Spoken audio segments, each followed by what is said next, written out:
আসসালামু আলাইকুম, সবাই কেমন আছেন? আশা করি সবাই ভালো আছেন। তো একটা কথা বলতে চাই, প্রতি বছরের মতোই এবারও একই কথা শুনতে হচ্ছে, দেখতে হচ্ছে এবং দেখি। তো কথাটা হলো কি, প্রতি বছরই রমজান মাস আসে, এটা সবাই জানে। ধনী গরিব, শিক্ষিত অশিক্ষিত মূর্খ সবাই জানে। সবাই কম বেশ ইফতার করে। তো কিছু ভাইয়েরা ছবি অথবা ভিডিও, মানে ইফতারের ছবি অথবা ভিডিও করে ফেসবুকে পোস্ট করে। তো আবার কিছু ভাইয়েরা আছে বলে যে, ভাইয়া এই ছবিটা বা ভিডিওটা এভাবে পোস্ট করিয়েন না, অনেক গরিব আছে, এগুলা দেখে মনে কষ্ট পায়, এগুলা তারা খাইতে পারে না। হ্যাঁ, তো এই জন্য তারা মানা করে যে এগুলা পোস্ট করতে না বা ভিডিও আপলোড করতে না। তাহলে আপনারা একটা কথা বুঝেন, বা আমি কতটুকু বুঝাইতে পারি জানি না।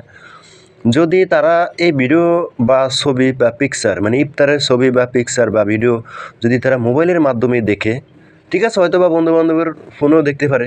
আবার এটাও তো হতে পারে যে তারা ইফতার করতে পারে না ঠিকই, কিন্তু ভালো দামের একটা মোবাইল ফোন আছে, হ্যাঁ, ফেসবুক আছে, ইউটিউব আছে, তাদের এমবিও কিনছে, প্রায় 10-20 জিবি এমবিও কিনছে।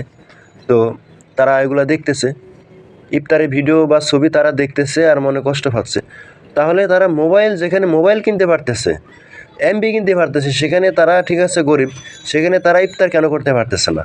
এটা আমার বুঝের বিষয় বা মানে জানার বিষয়, খুবই কৌতূহলের বিষয় আমার। তো ঠিক আছে, তারা গরিব, তাহলে তারা মোবাইল ফাইলে কই, মোবাইল কিনে টাকা ফাইলে কই, এমবি কিনার টাকা ফাইলে কই, যেখানে তারা ইফতারি ভালো মতো করতে পারে না 5-6 আইটেম দিয়া।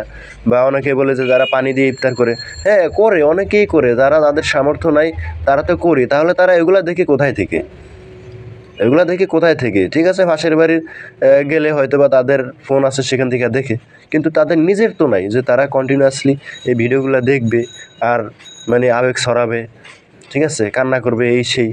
তাহলে তারা, আমরাই এগুলা পাইলাম কোথায়? তারা যদি কমেন্ট নাই করতে পারে কোনো ইয়ের মাধ্যমে, তাহলে এগুলো আমরা পাবো কোথায়, পাইলাম কোথায়? এসব কথা বাদ দেন। এসব কথা বাদ দিয়ে আপনারা ভালো ভালো কন্টেন্ট বানান, ঠিক আছে, ইসলামিক ভিডিও বানান, তারপরে সামাজিক ভিডিও বানান, তারপরে প্রকৃতি নিয়ে ভিডিও বানান। তবে ভিডিওতে মিউজিক ব্যবহার করবেন না। আর সেখান থেকে যদি ভালো কোনো ইনকাম আসে, আপনারা গরিব দুঃখীদেরকে দিবেন, ঠিক আছে? এই হচ্ছে আমার শেষ কথা। আর এটা করলে অবশ্যই গরিব দুঃখীরা সত্যি সত্যি ইফতারের ভালো ভালো আইটেম নিয়ে ইফতার করতে পারবে, 500 আইটেম নিয়ে ইফতার করতে পারবে, খাইতে পারবে, ঠিক আছে? এইভাবে কাজ করার চেষ্টা করুন। ওকে, ধন্যবাদ সবাইকে এতক্ষণ সাথে থাকার জন্য। আসসালামু আলাইকুম।